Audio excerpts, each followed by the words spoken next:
Hello बच्चों, let's read the question.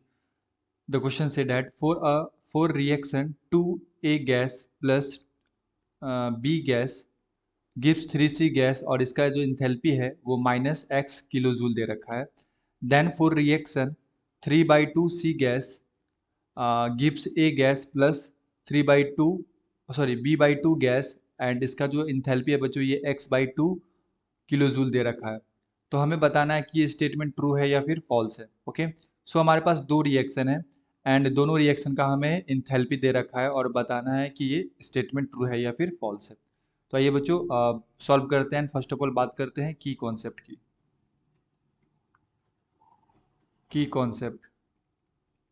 तो basically ये क्वेश्चन आया बच्चों enthalpy of reaction, enthalpy of reaction से. ओके, एंड हमारे पास बच्चों यहाँ पे दो रिएक्शन है. फर्स्ट ऑफ ऑल है हमारे पास 2A gas plus B gas gives 3C gas and इसका इंथैल्पी दे रखा है बच्चों -x किलो जूल.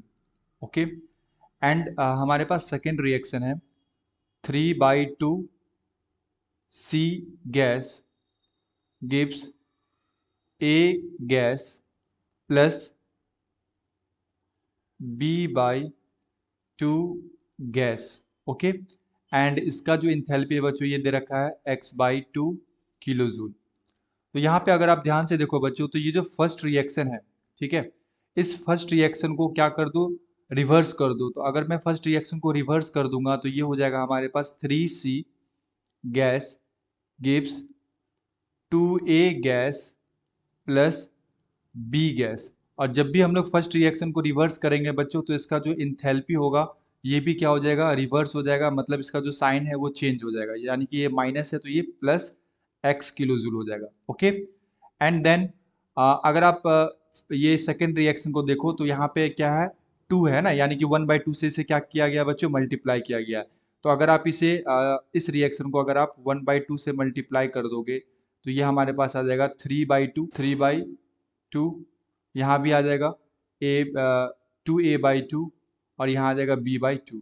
ओके, तो ये 2 से 2 कैंसिल आ गया, यहाँ पे 3/2 आ गया बच्चों. देखो यहाँ पे दे रखा है, यहाँ पे A आ गया और यहाँ पे B/2, यानी कि सेकेंड रिएक्शन बन गया. तो जब भी हम लोग इंथैल्पी को मल्टीप्लाई करते हैं या फिर डिवाइड करते हैं तो आपका जब भी हम लोग रिएक्शन को मल्टीप्लाई और डिवाइड करते हैं तो जो इंथैल्पी होता है बच्चों वो भी क्या हो जाता है, मल्टीप्लाई और डिवाइड हो जाता है. तो डिवाइडेड बाई 2. सो इस रिएक्शन के लिए जो इंथैल्पी है वो हमें कितना दे रखा है, x/2. और हम लोगों ने अभी देखा कि फर्स्ट रिएक्शन को मैंने रिवर्स किया तो इंथैल्पी भी रिवर्स हो गया एंड देन उसके बाद मैंने 1/2 से मल्टीप्लाई किया तो यहाँ पे भी 1/2 से इंथैल्पी मल्टीप्लाई हो जाएगा बच्चों. तो इंथैल्पी क्या हो गया, इसका x/2 आ गया. सो this statement is true. Okay, enthalpy जो होता है बच्चों ये एडिटिव नेचर का होता है. अगर आप मल्टीप्लाई और डिवाइड या फिर रिवर्स करोगे रिएक्शन को तो जो इंथैल्पी होगा वो भी क्या हो जाएगा बच्चों, रिस्पेक्टिवली डिवाइड या मल्टीप्लाई और रिवर्स कर सकते हैं उसे हम लोग. Okay, so this statement is true. Okay बच्चों, I hope you will understood it well. Best of luck, thank you.